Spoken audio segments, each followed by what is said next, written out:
Ya, ia foi le tu ni ta Samoa. Wesa Tonu ya, Luia. ia foi tai ni amata ita po kalame po le fasoa ya le fion pa ia le tu ni ta ya. Ne. Ya, ai le amata ina ta po kalame. Ya, sei. Ai se tatu talo amata ni ta ya.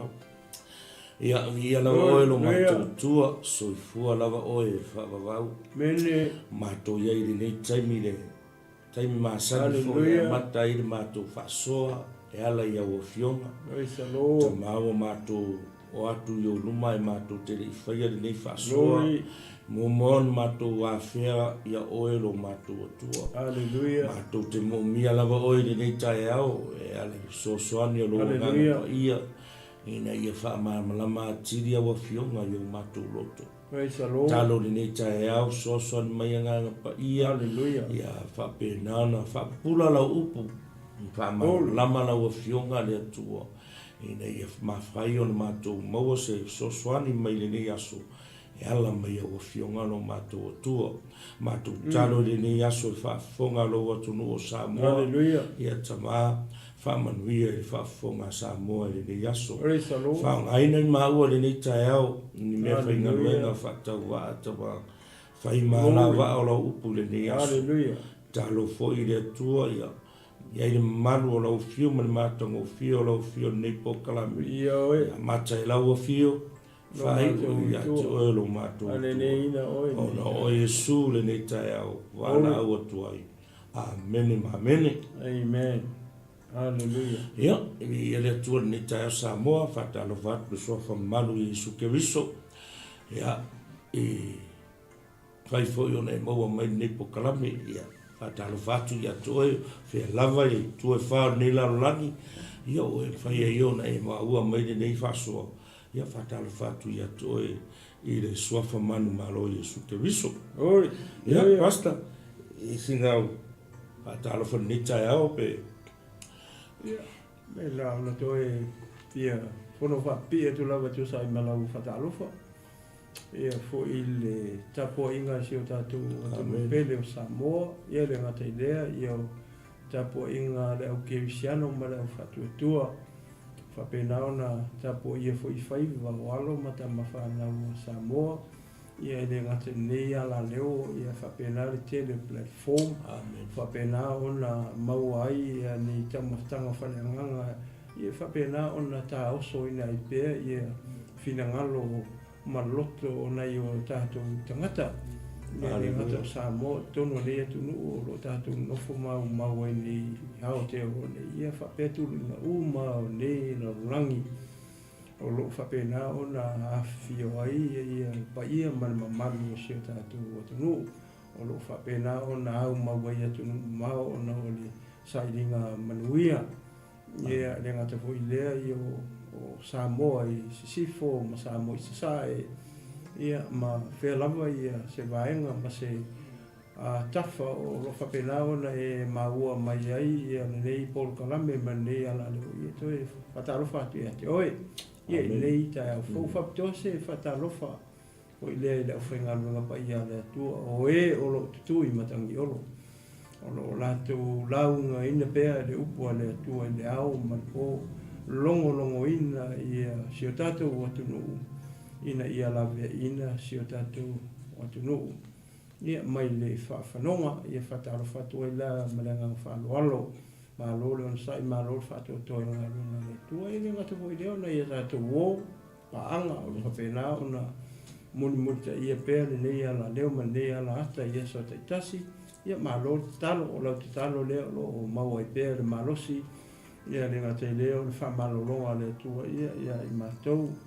no auna ia mai se foi o auna uma le tua lo whapena o na awhio mai matala mai au tono nei maota ia au ala le folo hino le pua le tua ia whataro whatu ia malenga whaloalo ia o tu uma lava le mwhai o na whai lo sesi wafo sesi ia au si le fia le tua ia o tu uma ilanga si le whangati i so se mea. Ia si au le toi whapopo atu pasta i tu sai ma le saunoanga mātanga o fie. Ia le tai a fau. Ia maloso fu manuia, malon lang ia ma. Ia le tua. Ia le li. Oitsa lo. Ia, o te loa. la fo wai lunga nare ya au tu o ta o kalame o nei aso ya ia le o tu le upu manuia a ya o le upu manuia ia o le tatu sfaitauna ioane ta pesu ma ta pesu lima ia o Iesu le moni a ya ia le ai di am tina la ia no se ta faitau ala ni tu sia ya a fa fonga ko sa mo nei aso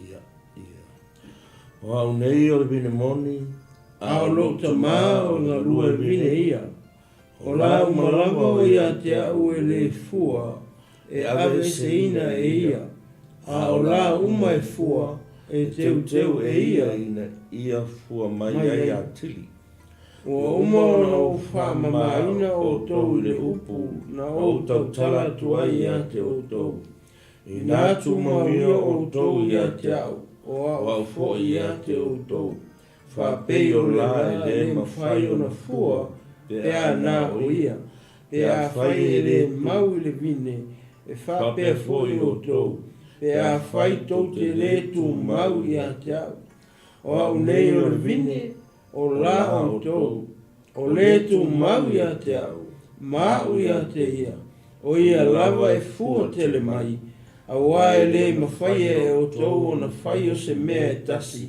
pe a u le iai a whai e le tu mau se tasi a te au o na lafo ina lea o ia tua pei o le lala au ma whao popo ina poto ina i lea e tangata ma lafo i le afi uasu sunu ai a whaitou te le tu mau ia te au a tu mau foi a whaitou te tu mau ia te au e tu mau foi upu ia te o tou o mea malama tou te mana o iai tou te ole atu ai o na whaia lea mo o tou e li ia lo ta mai le nei mea pe a o tou fua tele mai o na whaia i lea o tou mo so a pei o na alofa mai o le ta mai ia te au e whapea lava o na o alofa atu ia te o tou i e tu mau pea o tou i lo o alofa a whaitou te tau sia o polo inga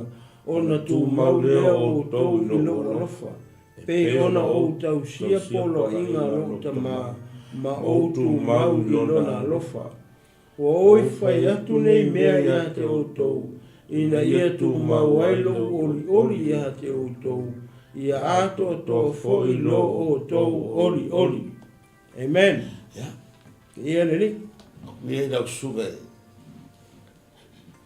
a ka mo ile tamata ukul ni ta ya ia ia le tua tai mo le noa pasta o le memo mua lava leo te fia a mata atu ai ona o upu ai Yesu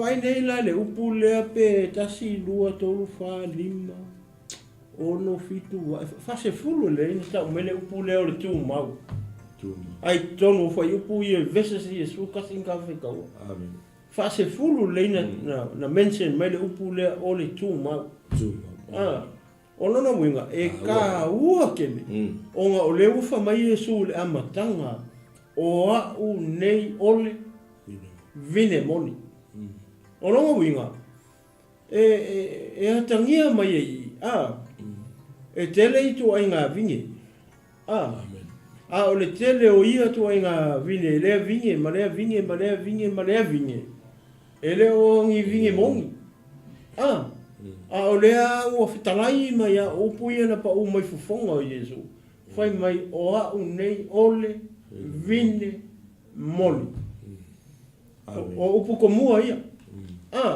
o le manga ia la hoi lea o upu ia Yesu ma le tau mwhai lea o Yesu hoi lea whamatala mai ia lawa i vese si e sifulu pe e le upu lea na o whai atu le upu lea o le tu mau o le ke lei o se fe au o le amai e le upu lea o ai lea e whina ngalo Yesu ina ia tu mau i le vine moni ina ia tu mau i a keia o ai o ka kou o lea o ngā lana foi lea masea o onga ke le tu tono vese si e sifulu O e sefulu tasi lena ta faitaua. Kai peila o le upu le o le kumau. E ka ua kele lo ka koku mau ia ai. Ka koku mau ia Yesu. Tātou tu mau ile vine moni. Amen. Ai mawaila i whamai, oa unei o le vine moni, a o lou tamā o le ngalua e vine ia, lea laua mā oki le lei mai i. Vai mai. Ia, Yesu, malonga mā. O mai Yesu o ia o le vine moni, a o lona tamā o lea, o le ngalua vine ia. Leo makua mā oki le lei nga whaka oko mai i whetale ngā Yesu, ia lona tamā maia.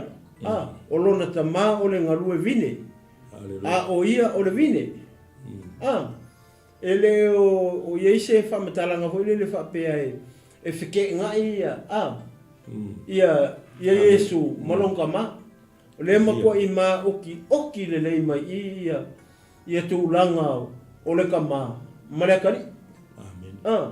O lesi o le ngalua vinge. O lesi o le vinge mongi. O le māngai ala o le whaswhaitau lea. O ngā whamai Yesu o au nei o le vine moni. A o lo tamā o ia o le ngalua vine. O lono winga. O Yesu ele o se ngalua vinge. Ele o se ngalua vinge Yesu. O Yesu nga ke le keu se vinge. O Yesu nga ke le salase la o le vinge. O ia whaia le mea lea. O longa ka mā. O ia o le vine. O longa winga o le vainga la o le vinge. Foi lea po o le nga ke va aia ia le vinge. O le tamā. E sila la le tamā i longa kari. Lea wafa mai o le vinge. O mai o le kamala o le ngalua vinge. O ia la. Ngake keua. O ia nga ke keua ia longa kani ima. Pia le winga na o whaipu ia mua pasta le ua mata. Aleluia. Wa mai lo le whaipu e lua. O la umalava o ia te au e le fua. E ave e seina e ia. A o la uma e fua e teu e ia. Ina ia fua mai ai a tili. E vailele mangingo mea ia. O longa winga. O la uma le pipi i le vinge mongi. Le pipi i a Yesu. Whamai o la uma e le fua. Po o la ho i e ngā o le ola i. Aia ngoa ma se fua. Le ala mangingo le. Whamai Yesu e ave e se inga e ai. E ave se inga e nunca mai le ave se inga ia. O le ngaluenga le a nunca mai. E le ngata ina wa ai. A o ia foi ngake sala e sea. Ngake ave se inga mai fea. Mai le vinge. Ngake ave se inga mai longa kali i o Yesu Keristo. Amen. Pe a sila mai le tamā. Ngā o le pipi i a Yesu. Ai makua ele ai ma se fua. O le visili. O fia kausanga o e iai kongo le kalesia Keristo ai ke le fua. Amen. Ua fia. O isi waka i koru sefulu kausanga. Lua sefulu lima kausanga. Fiku. Ora makua i kele o ngā kausanga. O le visili. O e fua. O e fua i te tonu o ngā ruenga Keristo Yesu. O e fua i kongo le kalesia Keristo. Ia e kali ia o le visili ngā. Ma ke kaya lia hoe ma o le visili lea. O ma fua. Whape o fua ma o langa i. I le mele ma ke pipi ia Yesu. Leanga o Yesu o le vine moni. E kele la le pipi ia Yesu. O longa whaala me me pe o ngā whai. Mele whai pule lua. O la uma e le fua. E ave e sea e ia. E le ave e sea la Yesu. Se la e le fua i kongo langa e kalesia. E ave e se longa ka maka. Makua i mangingo le lei. Na mai la nesi vaenga vai. O la uma e fua. Ue vai le vingi. E lua i ko inga. E lua ko inga la le ko kongo le mau le vingi. O le la e le fua. Ma le la e fua. A fai o fias fulu tau sanga. o e iai tono le kalesia ke viso. E le fua lau so i fua malo uola i kongo le kalesia ke viso. E ave se la ta ua e le tama. E le ave se ka ua e Yesu. E ave ese ta ua le tama. Ma fua mai sea. O nga ave ese ka ua le tama. Mai to tomu o le kalesia ke viso. Le anga ka ke le fua. E makua i le ai maso ka fua. Wa levanga ka ngā lue kongo ngā lue ngā le tua. Ai le ai mangi o ka fua. A o lesi la ko inga la le ka umai. Mai a o la umai fua e teu te ua e ia ina ia fua tele mai. Le ala wa ese la le anga. Pe a fai o ka ua o le o le la le fua ese ka ua. Hallelujah. O le la le ua fa pele i e li tama. O le la kilo me sila atu le tua. E fua. O le ala le mea le tama le ua fai. Kango i keu. Kango i prune. Keu. Inga ina ia fua a tili. Inga ia fua a kili. Fua kele. Ia kele ngi o fua. Ia makua i fua le lei. Ia makua feki i longa fua. Pau ngā ko inga la. E tu mau i le vine moni. Pau ngā ko inga la. E manga o i tama. Ia pipi i longa alo i Yesu Keriso. Ngā o le la i sila mai le kua. E fua. Pa mai e keu le ia. Inga ia fua kele mai.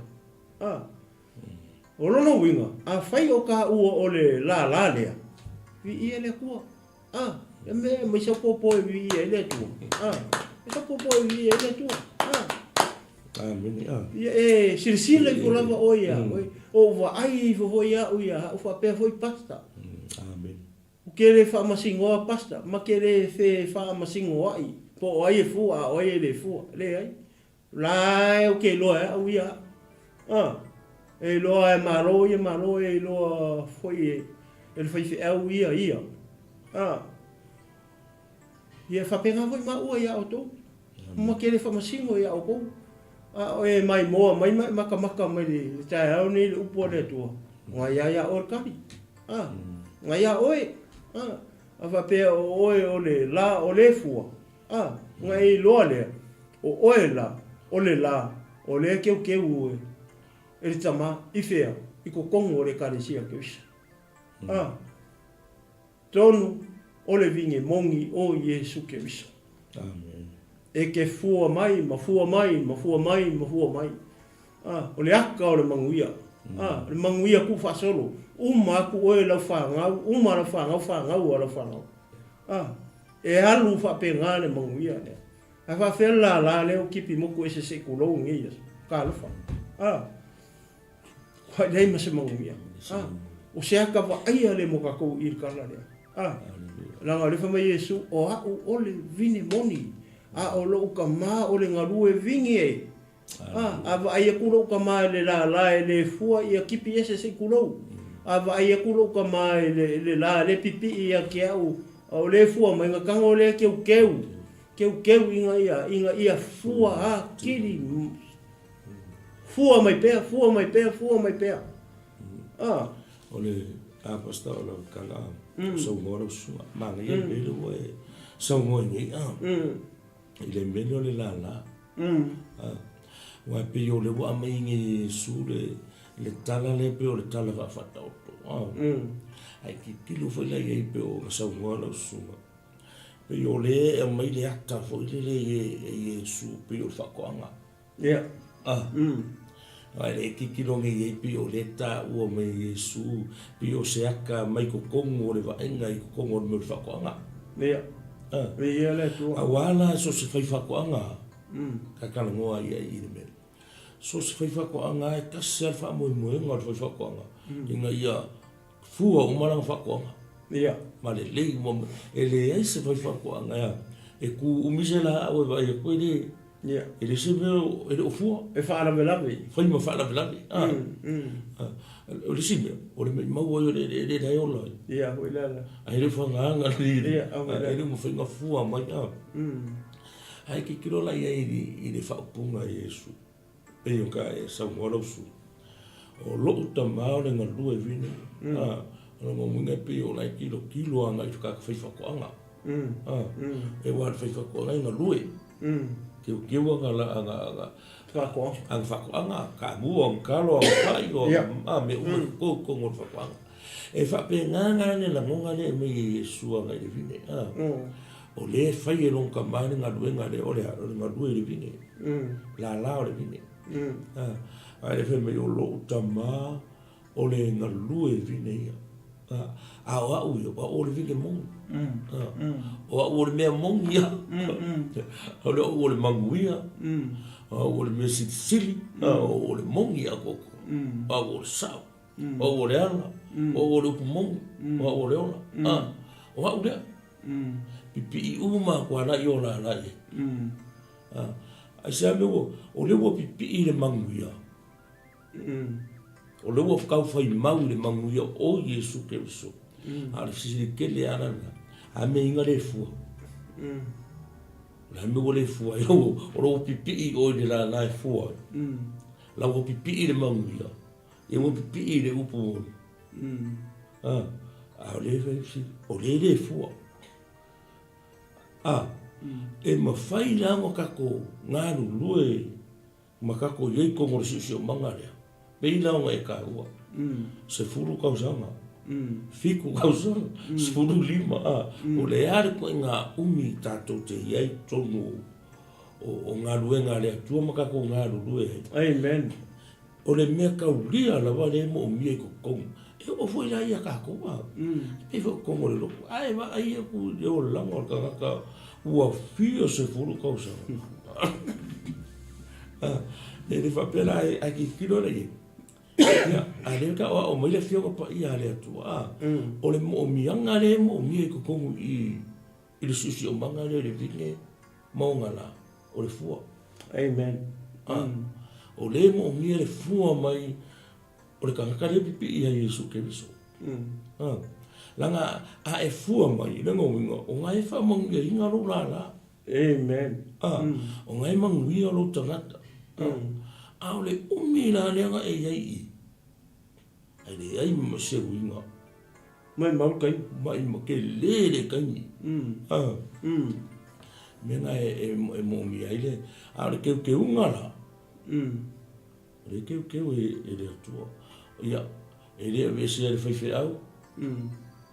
Ia. E le a se skangaka. Fare ko. O wai lava skangaka. Amen. Le o fai mai le fionga pa ia le atua. E keu e le atua la. Ai nga ke ave ese le la i le fua. Amen. E le whapea la o le whina ngalonga o Yesu o le atua ave ese kākou. A o le tala lea. E ka uma i tangata o le atua. Amen. Le whina ngalo o le atua la iai. Ma le mafua anga ua mai o nga ave esi. I oi. Pasta. E le whapea la whapea loisi. Oi, kākou le hele fua. Mo kākou ngi ave ese. O le mea le kaunga i la longa i tangata. E le o le whina ngalo leo le atua e ave ese oi mawhanga oi. Amen. O le whina ngalo le atua i le ola so skanga kai e ngā lue mo le atua. Kaunga fua. Amen. E ka kaunga langa ane fua lo ola whale nganga. Ke loi sau ki Apollo. Whaingo fie. Ngai whaingo fie e le o tupu. E le o makua whale nganga. Amen. A le mea langa i mo mia i le fua o le ola whale nganga kaka. Langa e iei maa tua fwe o le upo Yesu o le upo e hola. A iei ko kongo kaka. E ka kaunga e kupu mai le upo ngai kongo oe. Yeah, amen. Ilo wa ulea ka kongo i e le mea. Langa o le upo le atua le upo e hola. Amen. Lea la, au le wapipi ila ia Yesu Keriso o le hola. Au le fisiri ke lea. A me inga le fua. Lea langa e ka ua le whaupunga le upu le kaside nga e ka ua le mkanga. O le tu mau. Amen. O le mea la le inga le fua le la. Langa e le o mau le la. Le le o ku mau. E le o ku mau. E whai e ia Yesu man ese. Ele o mau le vinge mongi. Le mai la Yesu. Ele mawhai o ko. Pei au le la lai mawhai. Ele mawhai la langa fuanga ia. Se ilonga pi ia ngai o le vinge. Ia. I le main source. Amen. Ko sa o le upule. O le ki a koa le o pe o le mele ke sa ngoi pasta. Ma ngai o le mele ngai sa ngoi. Ua maa foi se a o le fua. Aleluia. Ia. Pe maa foi se a o ave ese le tama ia. Ia le lae le fua. Aleluia. O ronga kani. O le ku maula. O le ku maula. Sau I anu kua. Sau I mau ngā singa mai mau a koe mamuru koe anu. Koe sau ngā sau a pefa pi mai anu esi. Sau anu esi. Sau anu esi. Ma o longa kari a koe mele pe o le upu lenga whai koe whase fulu lenga ka umai kongi. O le upu lea tu mau. O longa winga o le mele ka o le ku mau. Ia e tu mau se ia o I le oki. Le whamai e matai o lua lima. O le tu mau se ia o I le I unga e wha ola ina rea. A kikiro me le whai I. E ala vale fua. E ala o ave ese me le vinge mongi. E le kama. O le ku mau. O le sau maalu, sau maalu, sau maalu, sau maalu. Pastor. O le mea leo ke manga e ia makua whamamula manmera. Amen. Pe o le ki sau mua. Lange, o le mawhau whaukangaka. E le fua no ave ese na ia. A le mea le kaungonga la ngonga de tai au ni. Amen. E le o le fina ngano le atua. Ia ave ese la la. Amen. O le pepe whawhonga. O le fina ngano le atua. Ia awangi whango se kase whatutua ia tea. Amen. O le fina ngano ala o le atua I kangaka umalawa o le laulan. Inga ia whaolenga. Amen. A o le whata oto lea. O le whaapupula mai e Yesu. Italata. Le taunu unga o le la lae le fua lai e Yesu ke viso. Amen. Praise the Lord.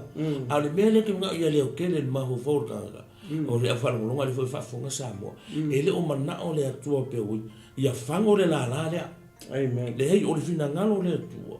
Ia wha o la inga. Amen. Ia wha o la inga la la. A wai le fina ngalo le atua. Pe o le mau o le whio pai. E le fina ngalo le atua. Ina ia whana. Amen. Se a nganga se fia. Amen. Se kasi. Kas. Wa fia ngi a nganga wa whango. O ngā o le ku mau. Aleluia. Amen. Le ala we mo mele mele. Le mangia. E o mele I fa se nge fa longo tanga. I ala ko wale nga o kelo ka ka fai kawa be malongi. Ki pisi ka ko I. O ka ka sala. O nga pelo la I o le mafai o nga sau ko mu I. Pe o fefe. Pe o fefe. Ai ne ia manino o le fina ngalo le atua. Inga ia le whango se tas. Amen. O le whata o tole ngā lenga whai Yesu ke viso. O lai whapupula mai e Yesu ke viso. Le taunu unga o le la la. Amen. E ka kau inga kau mai le keimi ngai o ka kou loko. Ma tangata wha longo longo. Mai au whai tau. E a het le warning a le tua. E a het le warning a le tua. O lau whinga ngalo. Awangi I o Yesus. Awangi o Yesus.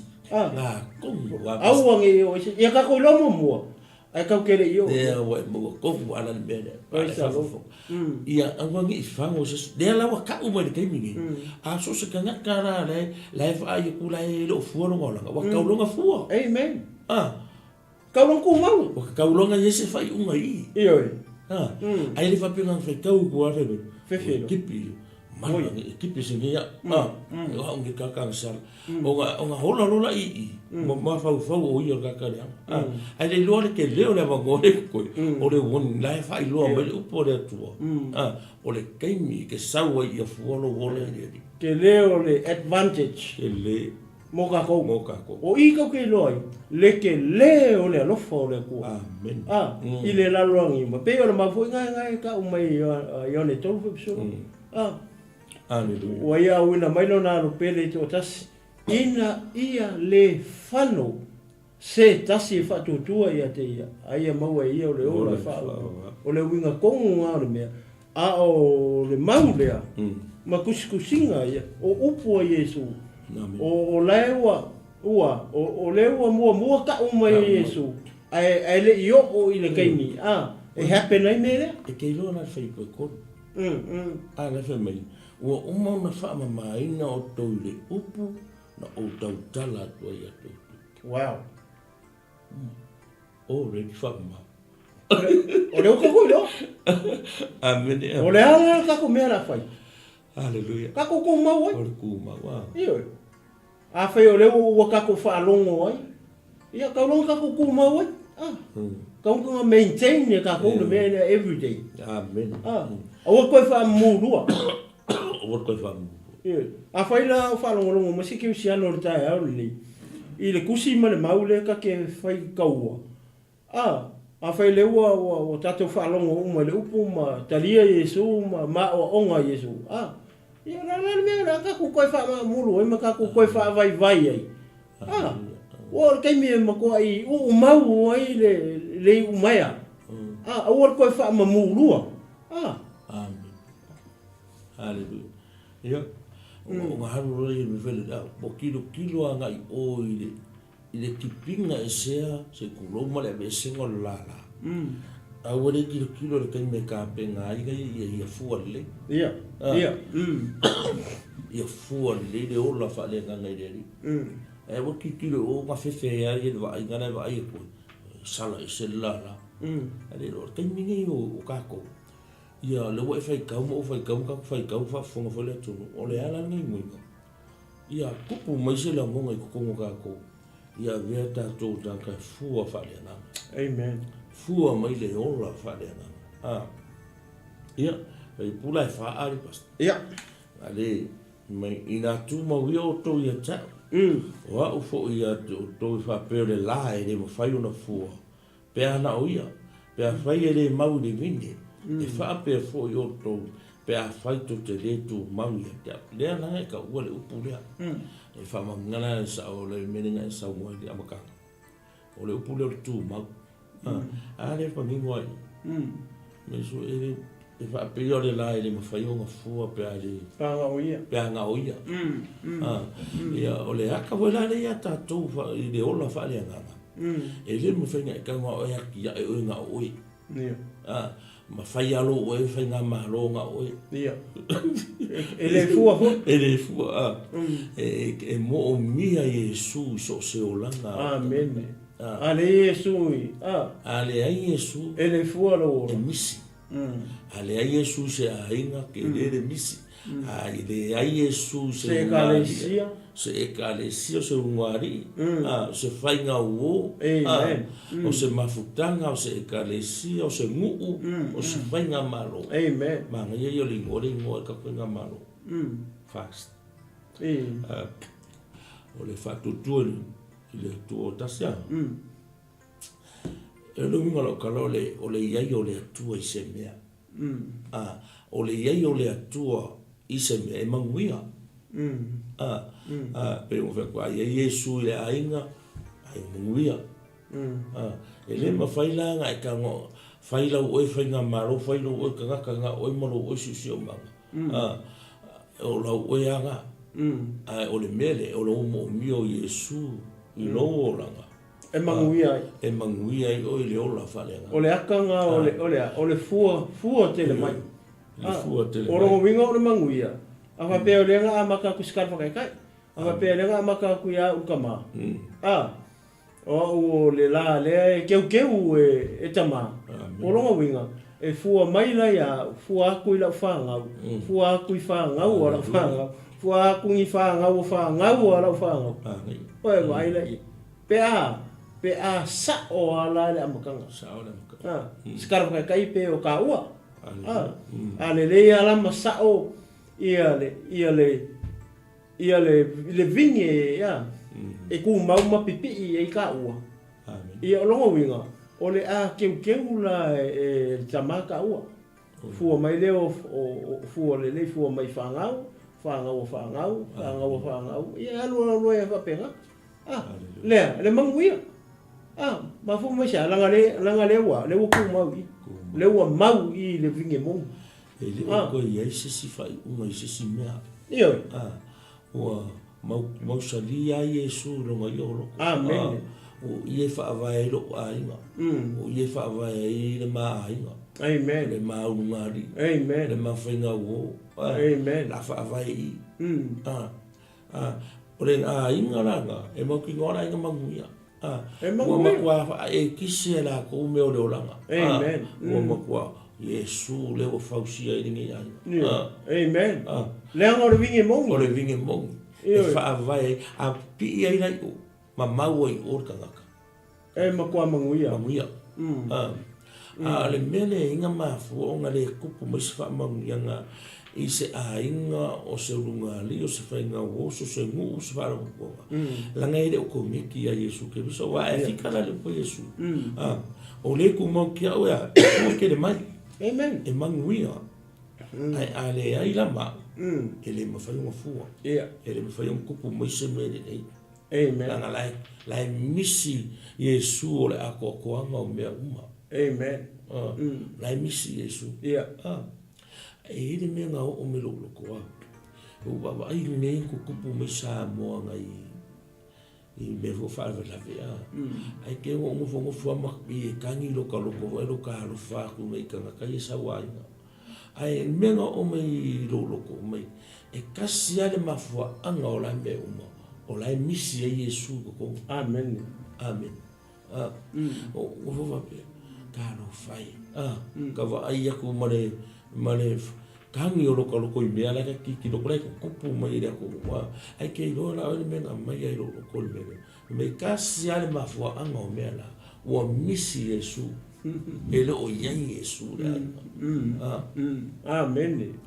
Mana iai au ngin ka apu kakana ngoi ngi kaya Praise the Lord. ele la e mau iai Yesu ke so fua tele mai Amen. ele fua mingi fua le aka ai fua mai fua le le Amen. Fua tele vai ke le loia o po e va iska mai la e ka le lo le fua e ma kwa fa mo ngi ngalo lo so fa ko nga fa Ke ofo. e ofo e va ai ka nga ka ye fa ko ko o ko mo le mangi oka o ko mo le avoka fe fa mo ngi le ri la avoka ai la ku ngala mo kwa kau fui mai fua e plesa yanga ia la nga mo ia la ma la me ran ko ki pe yo le winga nga o le kaka ngoi I le bere o le tāua I o tangata e tū maulo ma ola I Yesu ke miso e fua kere mai ai a misi mai Yesu ke miso le fai mai ai magingo fai mai le fua o ngā mai lola I Yesu le aka lea e fai whako anga le e fai me o loka mara e sauma Keu. A kau mai lalo ka ma I le la I le fua. O nga a me se inga le I. Ai se a. O e I loa le mea ngai ke ti o le mea mongu. O le manguia le mea ngai ke a le anu me le manguia. Leli, sa o I lau sa wanga le ama. O le le tu mau. O le le ku mau. Ma fua. Hallelujah. Ia me le ria. Amen. E pue di maa. Ia, ele tu, foi por lima dela daí. O au nei o le vine, o la o to, o le tu mau ia te au, mau ia te ia, o ia lava e fua te le mai. A wai le mawhai o to na whai se mea tasi, pe a leo ia. Le sila mea le, o le sila me maa ia le. Leo kau kingo mai e Yesu ke usu. E le mawhai e o ko o whai se mea. Ke fiu e whaile loku pe ari e Yesu. Usa o Yesu. Aleluia. O ngato tonu lea o mea. Amen. Ia sa o ela u sanguanga. Ale ye Yesu I se mea. Fiu e whai. Fiu e whai. Inga. Ia. E Mafakia. Ia, polo mai. Wawai inga ko inga. Ia. Makua. Ia lero ngai, loa, koe kunga. Ua lese loku. Ua give up ua fiu. Ua fiu. Aisia. Whaitanga. Leanga langa la o inga. Misi Yesu. Ua ka ua I upu hoi o perfecta ia sempa pelu. Ia hakai. Fai ia sempa pelu. E leo le manos. E leo le fika. Ai o lo nganga o fika la i mai ele ko. So o mea umana ka ke fai ele nganga o le ko. E fa manguia la ile ko. Ai ale ai le nganga o le ko se mea ka ke fai. Ka ke fai inga. Ka ke fiu e fai. Ka pena foi lá le maula. Ele ma fai o to ona fai o se mea tas. Pe a u lei ai. No ngam ko mai maunga. Wa mai maunga ke mi ko ke fai ai se mea. Io ele o Yesu. O le ase o onga o ia mea mo kako. A kako ka penga ma sa ungi fai se mea. Ia kako i loa. O la kau ke au ma Yesu. O lai o ngatu tonu wa Yesu le mea le kau ke fai. Ia o manguia le. Ai afa pe kau ke fai le maso. Fai lo kako malosi, fai lo kako poko. Ia sa o lo upu re ku fai a ka. Fai a se papel. Ele o le malosi ele o fika e ke alo e fai man. O lo wanganga. O feka rai mai ai le nganga o le ku. E mo le ka ko nga mele mo ka ko. E mo mia le atua se me ka ko. Io. Mo mia le ia o Yesu me ka ko ke fai. Me uma. Ko ngeki anga ia fai ngole me. E fika me i bere ke ko ngeki. Amen. Ke o fai ai ko ngeki ia la ruro ia e ko su e ma fu mo i ko ngeki o. Ele para carme. E so se me ta tu te fai. Ia ko ngeki o ia ke biso. Ia fai ko i o ngame. Ko me e ale le main source me o Yesu la. Amen. O Yesu la le source me uma. O longa winga. Le pipi me uma ia ka ke manga o fai ia Yesu ke biso. Mai mau kai. Amen. E fai su a ku fi a uso solo mrisken ki e ke la. Ia tu lo la fai ngaro pa ia le tu le ta. O me nga mo e ko nga loku. Po ie fai. Ai le ko nge ki ia Yesu. O nga ke le loku fa pe pas. Misi lo Yesu le mai. Io. Fai aku o le loku Yesu. Ia loku ro sa kangi. Ia o ina ita to uma. O se o nga mo ka ko. Ile mea la le fai mai Yesu o ia ole vine moni. Fai pula o Ia. A fai le tu mau se tasi ia o na lafo ina le tu e pe le lala au ma fa mangoina o na fa potpoto ina ile tangata ma lafo ile afi o susuno ai. Ia le vai la o so mertu mau i. O le vai a fai ele tu mau se tasi ia te au. O na lafo ina le o i tua e pei o le lala au ua fa mangoina. O na fa poto ina ai lea e tangata malafo i le afi ua susuno wai. Wai la i le ako le mea o le kuma. O koe ke le afianga. O lea, o le tangata e lea, e le pipi i ia Yesu ke wiso. O le wingoro kangaka e le pipi i ia Yesu ke wiso. O le kangaka e makua i le ai a masefua. Hallelujah. Mo le o se makua la mangoa. O se la ua pe se kulou ngia. O le ingi fua. O le ala mele fa mai e fo ipu. Onga fa poku le kua. Poku le ai. Le fa mangoa inga. Umalo yang kongi rola ia le afi sungu ai. Se va ai lai. Al manga ia. O le kako fa longo ai. O le kau ke ola. Awalangi pe kako o mele. Amen. Awangi kongi kako le afi. Awangi sungu inga kako le afi. Aia. Ia kako pipi pe hala ia Yesu. O le ka uanga. Ia kako ku mau pe le tato li i Yesu. Hallelujah. Pe o le wanga na le tala mai fo ipu le ono. Pas. E pula fitu. Ia. A fai tu mau ia tau. E tu mau fo ia upu ia tō. O mea malawa tō te manau iai. Tō te ole atu ai. O na fai a lea mo o tō. Ia. Ia lea wha maunga. Ia. E le fai mai a fai tu mau ia tau. A tu mau fo ia upu ia tō. O mea malawa tō te manau iai tō te ole atu ai. O na fai a lea mo o tō. Wha maunga na mea lea. Amen. O le wha maunga lea i tangata ia. e tu mau ia Yesu ke viso, ma upo Yesu ke viso. Ola i le fina ngaro Yesu ke viso. Ku mau ia Yesu ke viso. O mea to te ole toi mai ona, o nga whai alea mo o ko, manga kua la i. O manga onga ese. E re whape o le winga le mene. E re whape o manga onga umalanga e manga onga e re kusa matwhingaro le atua. Amen. Noi. O manga onga o kala ngoi le si manga re ke ona i kukongu. Mane ngofuanga re ke ngofu ai. O le wa oi o le tangata o le atua o le ke pi ia Yesu ke viso.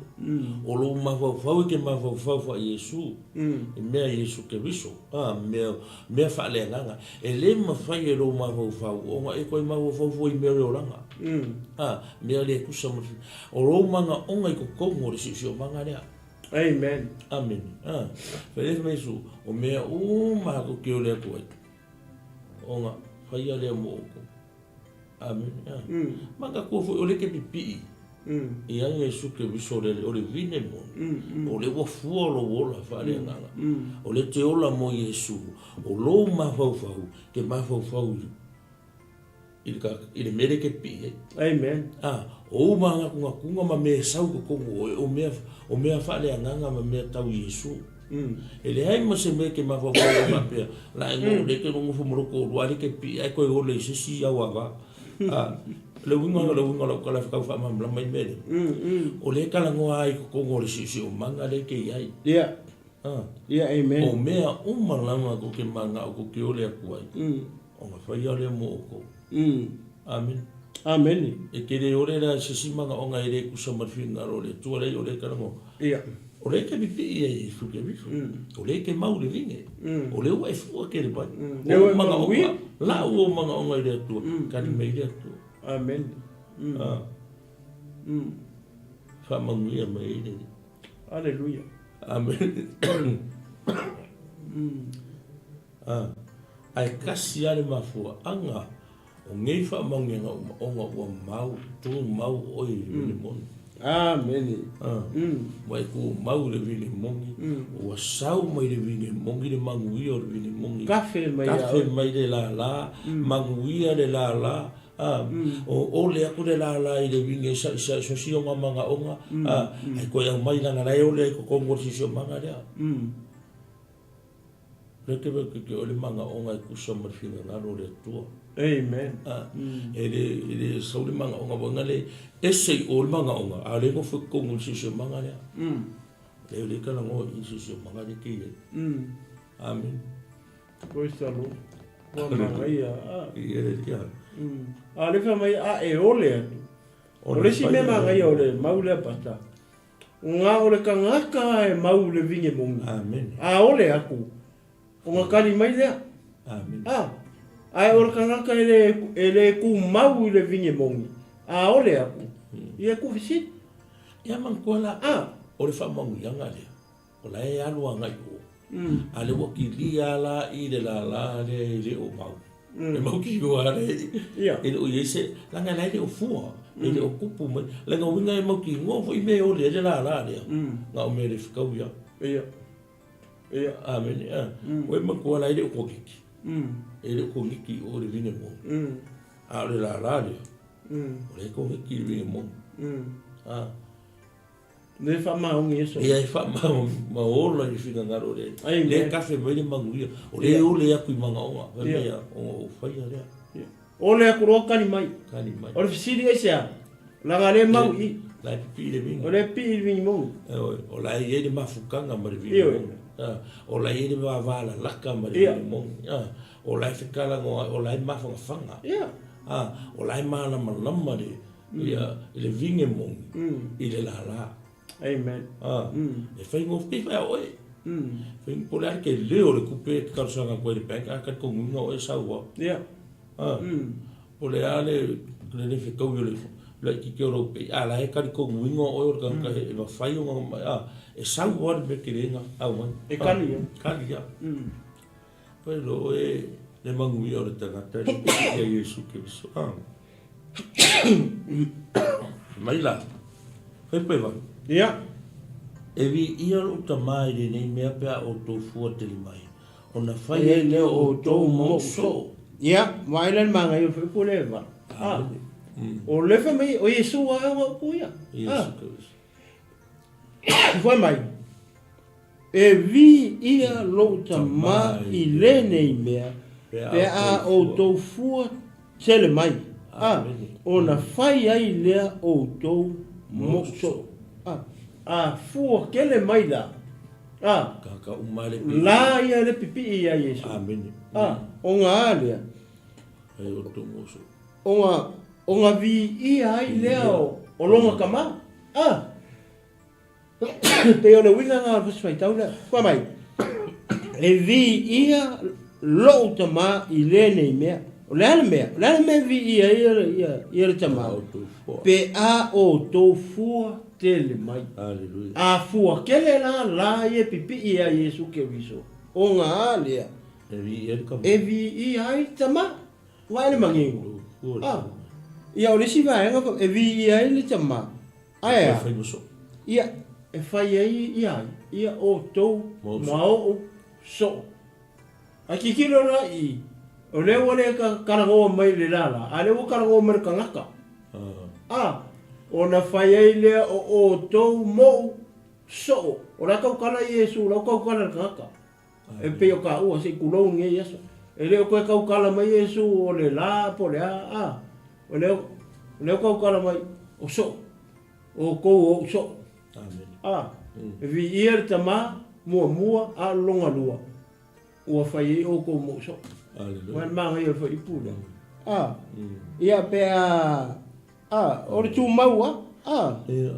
Ia vi ia mo so o Yesu. Ia.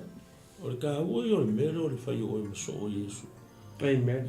Awa ai ka ngai foi lai mo le so. Ai so ko kon mele so. Ai o so e so o.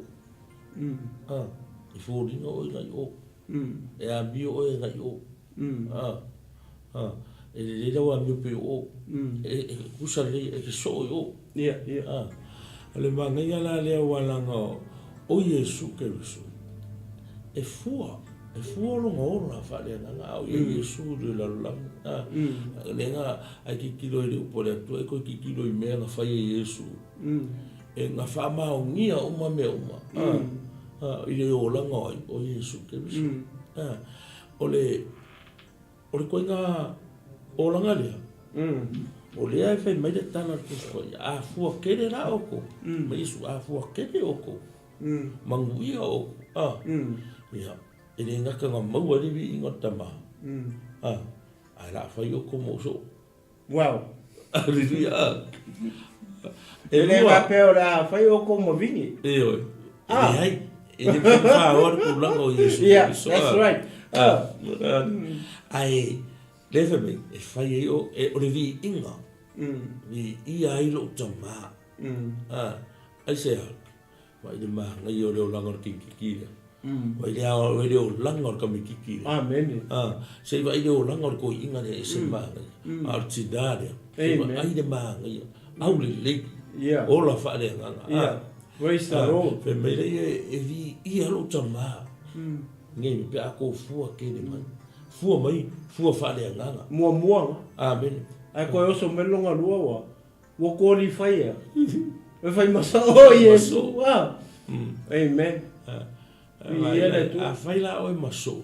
O Yesu ke wiso. O longa winga. O se o langa. Ua makua fua mamanguia. Aleluia. O se o langa ua makua fua mai mamanguia le o langa o le tangata isa. O whai maso o Yesu. Aleluia. Wa ai a Yesu malonga winga male o langa male soifuanga Yesu. E wewe kakane whai monga so. E whakaikai uma e ngakarea me rai whai e longa makai. Whakaikai uma me rai whai e Yesu ke wiso. E re ngakalanga vi ia tama awa whai oi maso o Yesu ke wiso. Amen. Aleluia. E alanga o winga o le manguia o Yesu ke wiso. E kawhi mai so o lea. Amen. E kawhi mai awe. Amen. E ola mai soifua le soifua ngā. Le ola e fua mo le tua. Amen. Aleluia. E mai whiru tai. Foi por aí, vá. É basta. Whapei o na alofa mai o le tamai a te au. Whapea lava o na o alofa atu i a te o tau. Ia tu mau pea o tau i lo o alofa. Ia vaila i. O le whamai whapei o na alofa mai o le tamai a te au.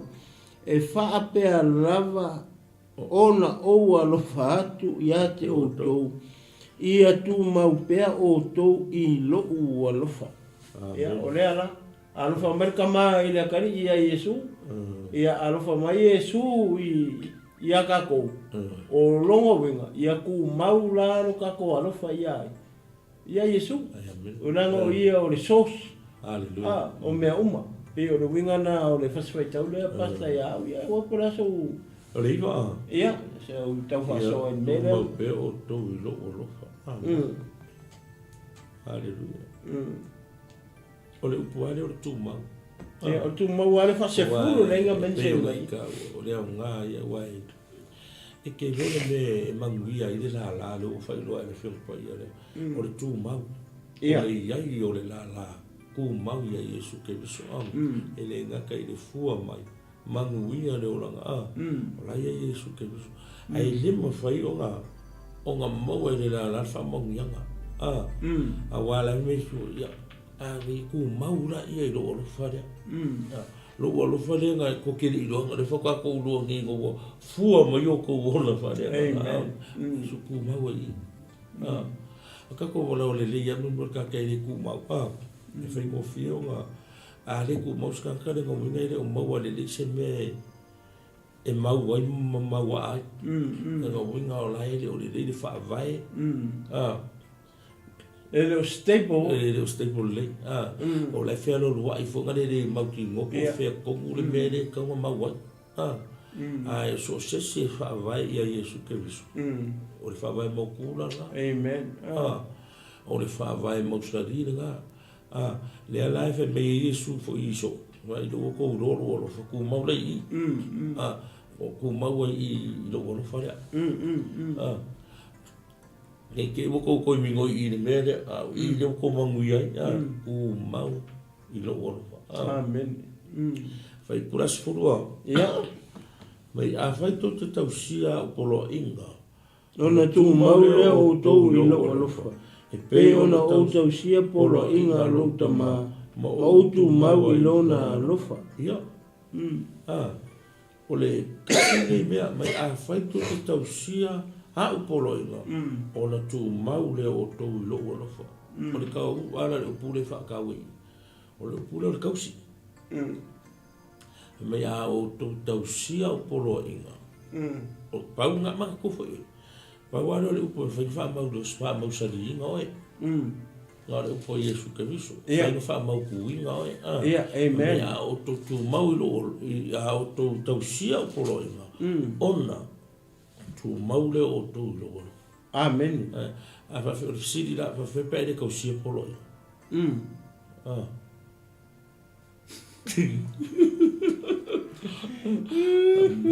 Ai me mai o tu tau sia a polo ino. Ona tu maule o tu lo lo fa.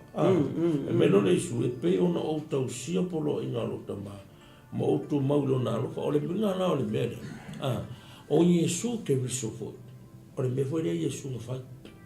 Le aka le ka mori me aka ko. E pe o nga usika yo Yesu no ka mama ka usi polo ina no tama. O le me na le mo me Yesu ya ka ko. Me ka fe ka usi o polo. Ako maule o ko lo. A le me la le mo me o le ka usi nga o le fina nga o le tua mal polo ina le. Amen. O le fina nga o le tua. E ka nga o la ka pa. Ya. O le kelei o le fisiri pasta. O le mangingo le foi mai. Lau kang ko fai kau le foi. A fai tau te tausia o polo inga. Ona tu mau lea o tau i lo ua lofa. Te a kako kausia le o polo inga ai. A rea kua. A kako kausia polo inga rea tua. Longo winga e ku mau ia i tātou i longa lofa. Pei ona o tausia polo inga a lo tama ma o tu mau I lona lofa. O ai le kaukala I, o Yesu. Amen. A vaenga I lunga o foi upu, la kaukala ia kako. Amen. Se ko fe kaua ko. Se kaua ko sa mal mal. A fai tau te tausia o polo inga matu ma ona tu mau lea o tau I lo o alofa. La kaukala ia kako. Amen. O la kaukala I kangaka I e mau le vinge mong. Amen. Pei ona o tausia polo inga a lo utama o Yesu la le kaukala ia ia. Amen. Yesu le kaukala ia ia no. Fa penga fo Yesu. Ia ioi. Fa mai lola ia. Pei ona o tausia polo inga a lo utama ma o tu mau I lona alofa. O le whakai ka inga o le mea a koa lea. Le whekala I Yesu o ia. Amen. A kako le pei la o Yesu. O longa winga. Muko I ke le whale kopi. O le mga e le fisili renga e fisili mai pasa. Pe whawhewhea la. Pe a whai. Kau ke re kau sia polo a inga makula funga o le kua. Amen. O le kani. Le ala maua I. Le kusi ngā rengo kango kau su e pasta. Le ala o maua. O le Ioane a. O le Ionge mua mua. Ma ta upu e lua. Foi pula e wha. Oi, te mana ora e whai kama foi pe kolu. Pa whai ue maua. Kolu mare wha. Ue maua. Lera whai tau atua. Ioane mua mua no ma ta upu e lua. Kusi a Ioane. Ia. Ore. Upu e lua. E mata upu e lua whai upu e tolu mare wha.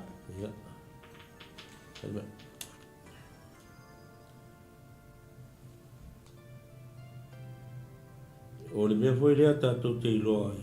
O tātou iloa o ia, pe a whai tātou te tausi I ana polo inga. Wha, o se wha pea ua o iloa o ia, a e le tausia e ia I ana polo inga. O le pepelo lava lea, e le o tutonu ia te ia le upu moni. Se whikaunga mai lama le lima pasta whamulmoni. A o le tausi I lana fionga e moni, ua ato atoa le alofa I le atua I totonu ia te ia. O le mea lea, ua tātou iloa ai o I totonu ia te ia I tātou. O le whapea o lo tu mau I totonu ia te ia te tau ona savali o le nā tangata whapea ona savali o ia. Kau aina I whai pule wha. Pe a kako le kausia. O le mai. O se whapea ua o I loa o ia. Ai le tausi e ia I ana polo a inga. I ana polo a inga. O le pepelo lava lea e le o I totonu ia te ia le upu moni. Kai peila o le fisiri lenga fisiri. Whawhewhea pe a kako le kausia polo a inga makula fonga o le kua. Ala le mai. O se whapea ua o I loa o ia. O e loa Yesu. O e loa le kua. A longa whaala bila. E ke le kausi I anga polo a inga. O whamaino lai. O le pepelo le mea. E le o I te tonu ia te oe le upu moni. A le o I lano le whaipu le ni. Ma le kau mai le alofa. O le tausi I lana fionga. Po langa upu. Po anga kula fongo manga polo a inga. E moni. Ua ato atoa le alofa I le atua I totonu ia te ia. Hallelujah. O le kani la le o mele na fisili. I la ua ulea wava ai le fasifai kau le. Ka ua I o le tausi. Ia. E mawhai o ngai pesipese ia Yesu Keriso. Ai kiri kausia le upo Yesu. Amen. E mawhai o ngai kako loko, kako I kongo loko me whapea. Ai la kua o I le upo Yesu. Amen. Kiri ku ua I lo mawhau. Le upo Yesu ke mahu ngaku iai. E le ala whemei. Ai kaukana mai ala ia Yesu ai le kausia ngai pelo. Ia. O le afu leo kako. O le kene leo ke siano o le inge ke mingi. Ai whai mai o ke loa o ia. Ai le kausi pona inga le ko mangkula fo. Uso ke siano mala o whakokua. Io alaya. Ke le misi. Io. E kau pepelo kako. Amen. Ai sea, langa kau kere o kausia. Kau kere o lai. o longa winga o ka ko foi la o ka ngaka po o la va mare vinge mongi pia se o le ko fa po pasta le manga ya o ngon manga yo no fisili ale mo le ya le mau ka ri mo ka ko Martino ke viso le fiafinga haleluya ya vai la yede ta o le mele fita la Yesu fai o le sfuru vai tu tausia o loina o le tu maule o to lo o lo amen e pei ona o tausia o le mea voi lenga fai Yesu o le fai Yesu le mea le tausi po loina o tama na soifua Yesu ma o la Yesu awanga le kausia Yesu e kau pepelo voi la Yesu pepelo voi o le fai Yesu o le mea voi lenga o fai mo o kausia po loina o kama a le mele fai o kausia po loina pe foi o la me foi lenga fainga o kausia polo inga lo e ka ua ke le ata tole ile ole tele o timing e pelo ngia tato ai ka kau ka ko kilo ile upore ni ma ola ai ma fa ka o ma kausi tausi ma soifu ai ke sia ola yeso la nei ma fai o nga pe o fai ko e ma fai nga kala fai kala ngonga e wika ia Yesu fai lo mangako pasta ole maulea e fai nga iloa a ele kausia si amen ale fa mele mau ai se fai mai nga ke iloa a ele kausia kuna fo o pepeno me o fin ka ko la ko iloa o le ku mo ko loku amen alo ma fa la ko ke le kausia polo inga ba kula fo ore ko fa mai lola ia o ko la o ka pelo la o manga a fata tia Yesu la o nga amen fa ke inga mai o ne o fa ia sa o fa me nga ora mai pe fa o no o tausia po lo inga lu kama amen o le me ka sine me a fa fonga fo isa mo ma fa na o le tu le tai e ta o ke le lo ka ko manga ku le po le tu e ke mi mo amen e la ngai mawhai anga nga uma iki ai ire roku ki ai ime le kuspaia vai whai oi ngai sa wali o kara ngoka kai re rie sa o toine komu i mea ai ke re o maua a re rei oi le fionga re amen masavali mo makako soifu ai maula e ka ua i ore mene whikara Yesu e mai ku mau he mai o la o mene nga whingo kausia upu ko maule lo orofa e pe feo mo kausia polo inga lo tama o me kasi la le fe au le mo ka ko fa ko mo sa i awangi pelongia ta to i la ngona mama natu ai e baba ai ko o le upo le tu e ka e o lai ma soifu ai amen e ka sa le me Yesu kausi e pe le maule ga fa ka me se kasi nga ki fai nga ke fai me ya nga ke lo ai de kausia o le pelo o le lo ai de kausia e ma fai langa ko lo ai Yesu ka ko pese ye Yesu amen e ke le kausia le ke le o la le po le ya amen le au fatu to ma le au ke sia le fa pe o matana no atu le vai le fa pe o kusi ku le lima le to ma ka ko ma nga ye le ma nga ye le o ye le ma fa so tu si ma ko o Yesu o ye o le fa ka ingo me uma amen ma Yesu ye o to fa wa o ma ye kia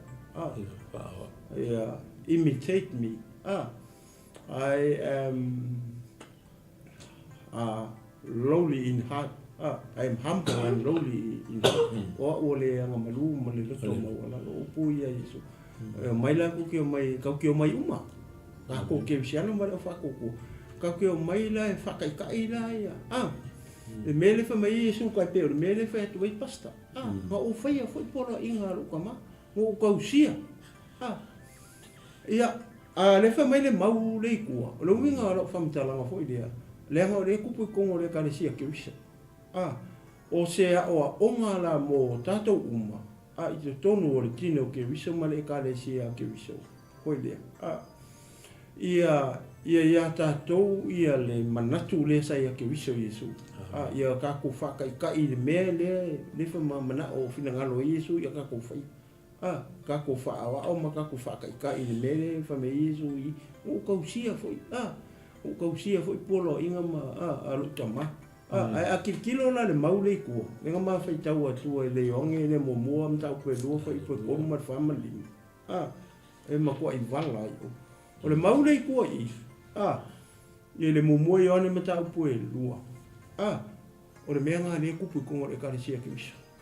Kele o tangata lau ke loa Yesu. O le ma kua i kumu e karesia ke miso i tangata whape. Ka ngaka la ko ke loa Yesu. E ke ka lai e koloma e mori mau ku le sikanga ka loko. Ia Yesu whame loa. Sorry, o le vango i loa Yesu. O le vango i loa Yesu. Kua kanuanga e alu i ngā mea, mai alu i ngā o onga mga mea. Ia sa fu ko sa kala i mai Yesu le ke loa. O longa wha lawe lawe. I le uso ngā o le kofi finge ngā, ngai whape ngā mai. Ngā ke leo kausia polo i ngā le atua mga kula fo. Pe o le mele mga o Yesu i lumai. Mele fitala i Yesu i lumai. I kusi le ma ke whasoa koe. Mea ngā le ao na tatu whai. Auangi pe kako o le awali i ali kua i pe o le maule kua i momoi ane mta upo e lua. O ingai whai au e. O ingai whai lo tangata leo ke kaukalapu. Pe ngā whai pasta i. O le ngā make whai a koe make loa e. Ia Yesu ai make le kausia polo i ngā le atua. Rongo winga make kaukala kua. O ma o kanka pepelo se i kurou ngi Yesu. O le ka ua o le whaasoa mana mere ka mumoli o. Mō kako ia kako malama ia o ngā maupu ia Yesu. Kako kausi kako whaia me le whina ngalo le tatua li i whaola o Yesu. Ia kako kumau. Ia pasta pe siau le koe whaapa ia koe le tū le mara ngā whaaloalo. Ia le tua pasta o le kākaimi. Ia, ia le tua. E sele maanga i ane me whaasoa le yaso i le tangata e tū mau ia Yesu Kiriso. Ia o whaafonga fo sa mo i whaasoa ia tautu olo ina mao e nei fo i whaasoa. E le aiseisi manuia o i tū atu e ese atu ona o Yesu a le amatanga. Fia manguia le ainga ko ngeki a Yesu Kiriso pe o tala li vine moni. Fia manguia le roma afukanga ko ia Yesu Kiriso. Whaafonga mai fo iwa pe o ngaire i nga ono mata mai le nei tangtanga i me nei po kala mea whapeo nei mamao e le whaava e le lua ainga ia Yesu Kiriso. E o se whamalosi mo o le uso po tuafini ka ngoe ave lo ainga ia Yesu. Pau a le o le awala e manguia i lo ainga.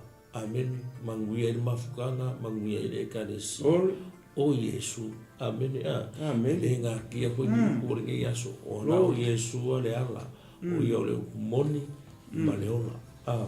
Me Yesu o ne o le ala o le upumoni ma le ola. Me le lua tulawa se tasa ma. Me a le ui mai e tea.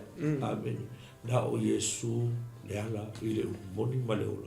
E le ngate na le manuia o lo whaatari mai. Mene.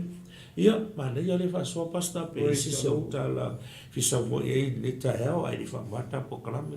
Ona pasta, ona o le upu le pe le ua mai hoi le anganga le ua umawhawha.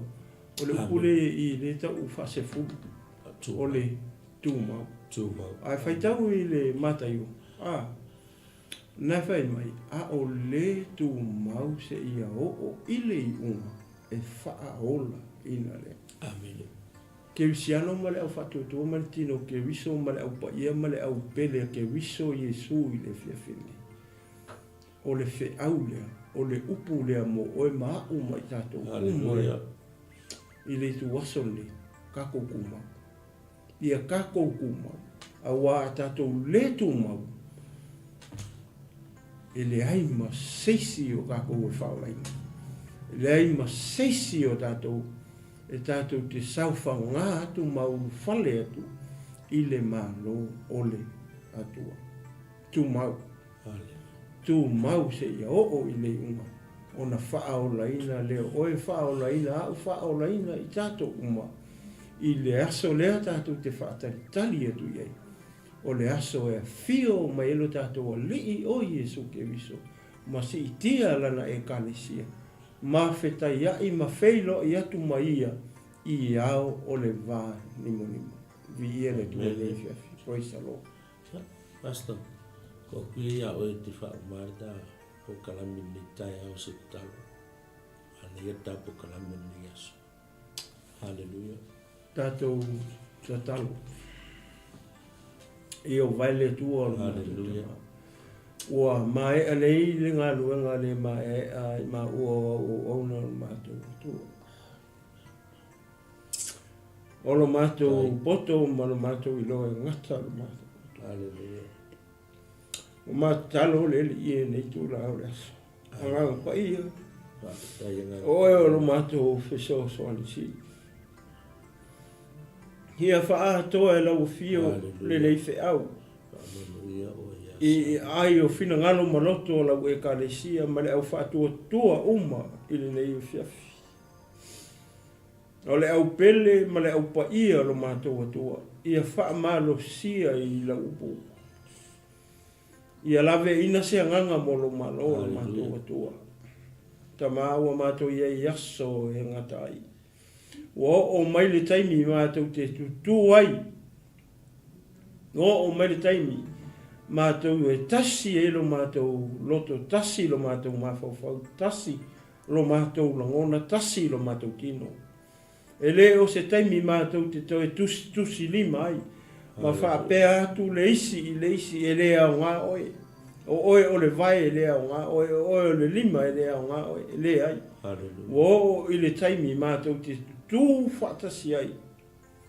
Ina ia tasi i mātou uma o lau e kāle sia i lunga o lau fia tama.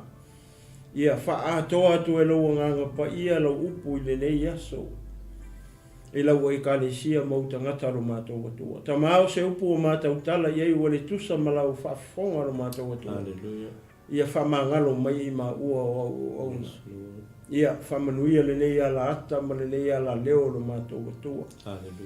Ia whamanuia lau e kālesia malana sila mai moa le nei aso. Sili o na e whamanuia i lau au whainga ruenga mo lato whaletua i so se tō vine. Ia i to tonu hao te oroa nei whapea tulu inga umo le nei la rolangi. O mawhai o na o atu i ai lau upu le nei lau tu aso lo mātou atua. O tamau o mātatalo whamanuia nei atunu o mātou nofo mau mawai. Whamanuia se o mātou atunu pele o Samoa. Whamanuia Israel ma Yerusalema o mātou tua. Whamanuia sunga le lipule. Pastor Mike Malilei o nanga fo le poto mana tamai. A wale wha tau tainga o le nei ala leo Malilei ala ataro mātou atua. Ina ia lave ina ni nganga mo lo malo lo mātou tua. Whamanuia nei e kalesia. Mai se sunga le li whaife au malo na wharitua whapelpa ia o le kalesia ta maa ni nei tu la fiafi. Ia ta maa ia fo iatu mea uma i lau fio. Ina ia vi ia ma vi ia ai oe e whamarau. Whaaftai mo lau upu. Whaaftai mo lau whamanatu mo i mātou uma. O mātou iei pēr le nei lalo langi e le tu mauno mātou atua. Mātou tali e tupea, i le aso na e fola mai, e te fio mai ai, e si tia lau e kalesia. O haleluia, vi ia ma vi ia, oe vau lo mātou atua. I lau ngoi Jesu o mātou tala moala au atua i nei.